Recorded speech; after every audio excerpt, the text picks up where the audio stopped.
باب نمبر 4، باب قضية هند. ہند رضی اللہ عنہا کا واقعہ، حدیث نمبر 4477۔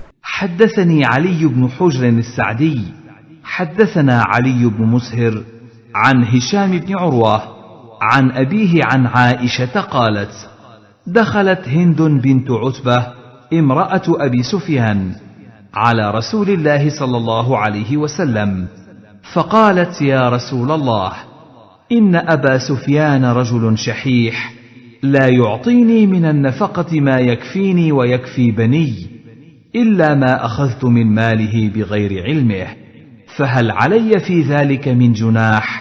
فقال رسول الله صلى الله عليه وسلم: خذي من ماله بالمعروف ما يكفيك ويكفي بنيك۔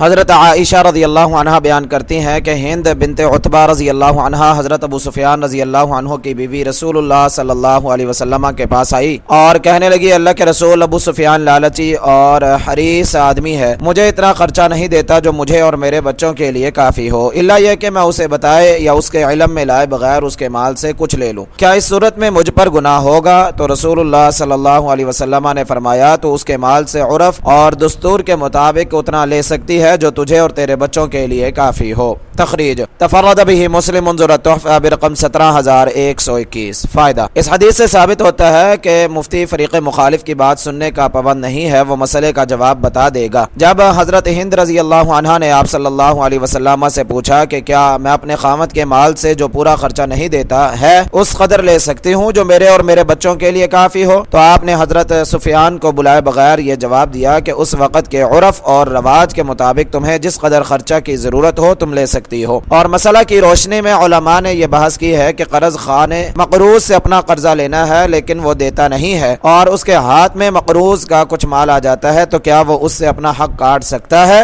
امام ابن قدامہ نے اس کی مندرجہ ذیل تفصیل بیان کی ہے۔ نمبر 1، اگر مقروض قرض کا اقرار کرتا ہے اور دینے کے لیے تیار بھی ہے تو ایسی صورت میں قرض خواہ کو بالاتفاق قبضہ میں آنے والے مال سے اپنا حق اس کی اجازت کے بغیر وصول کرنا جائز نہیں ہے۔ اگر اپنا حق کاٹ لیا ہے تو اس کو واپس کرنا ہوگا اگرچہ قبضہ میں آنے والا مال اس کے قرضہ کی جنس سے ہو۔ نمبر 2، اگر مقروض کو قرضہ میں ادائیگی کے سلسلہ میں کوئی رکاوٹ ہو، مثلا وہ تنگ دست اور محتاج ہے یا مہلت چاہتا ہو، تو پھر بھی بالاتفاق اس کی اجازت کے بغیر مقبوضہ مال سے اپنا حق وصول کرنا جائز نہیں ہے۔ نمبر 3، اگر مقروض بلا وجہ بلا ضرورت قرضہ ادا نہیں کرتا اور قرض خواہ عدالت کے ذریعہ اپنا حق وصول کر سکتا ہے تو پھر بھی اپنے عہد پر اپنا حق وصول کرنا جائز نہیں ہے۔ نمبر 4، اگر مقروض قرضہ سے انکار کرتا ہے اور قرض خواہ کے پاس بینہ نہیں ہے اور عدالت کے ذریعے اپنا حق وصول نہیں کر سکتا تو اس میں ائمہ کا اختلاف ہے۔ امام شافعی کا نظریہ ہے قبضہ میں آنے والے مال سے وہ قرضہ کی جنس سے ہو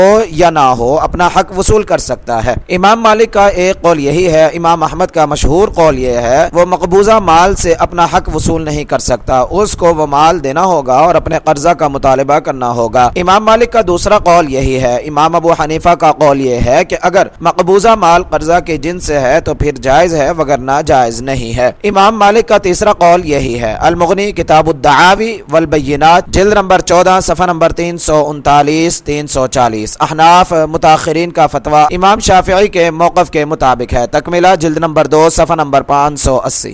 حدیث نمبر 4478۔ وحدثناه محمد بن عبد الله بن نمير وأبو كريب كلاهما عن عبد الله بن نمير ووكيع وحدثنا يحيى بن يحيى أخبرنا عبد العزيز بن محمد وحدثنا محمد بن رافع حدثنا ابن أبي فديك أخبرنا الضحاك يعني ابن عثمان كلهم عن هشام بهذا الإسناد۔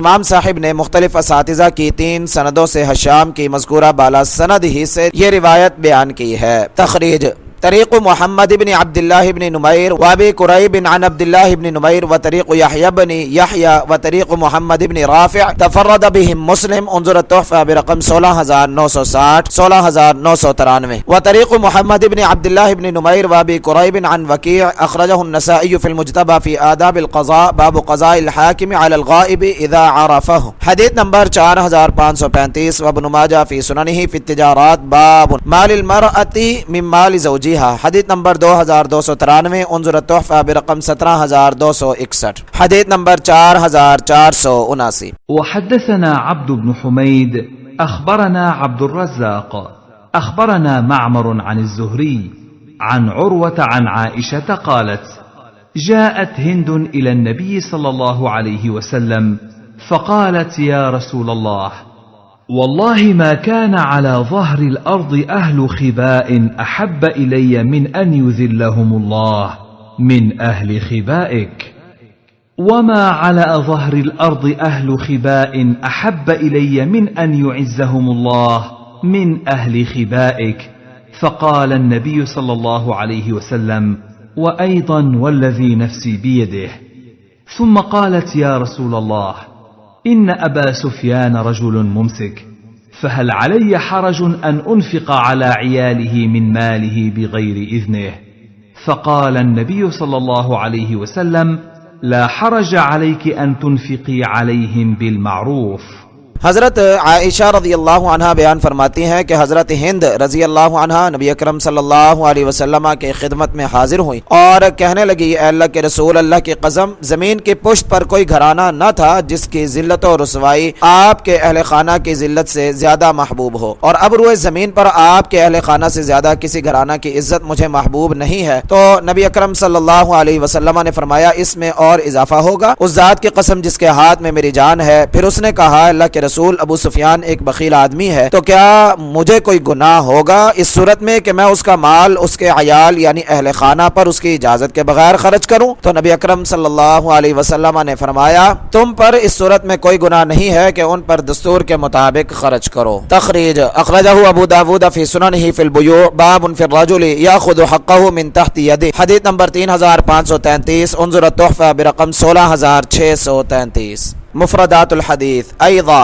امام ابن تین نے اس کا یہ معنی کیا ہے کہ مجھے بھی اب تجھ سے محبت ہے، لیکن اکثر علماء نے یہ معنی کیا ہے کہ تیرا ایمان دن بدن مستحکم ہوگا اور اس کے مطابق اللہ اور اس کے رسول کی محبت میں اضافہ ہوگا اور بغض و نفرت سے واپسی ہوگی، کیونکہ آضا ایضاً کا اصل معنی رجوع اور واپسی ہے۔ حدیث نمبر 4480۔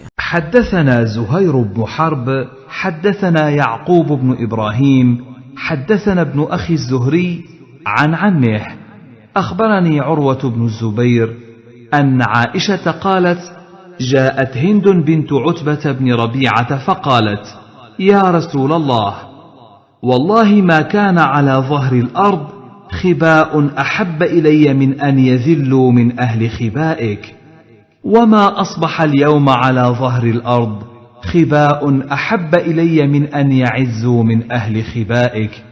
فقال رسول الله صلى الله عليه وسلم: وأيضا والذي نفسي بيده.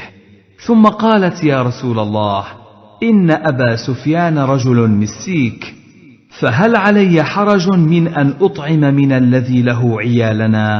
فقال لها: لا إلا بالمعروف.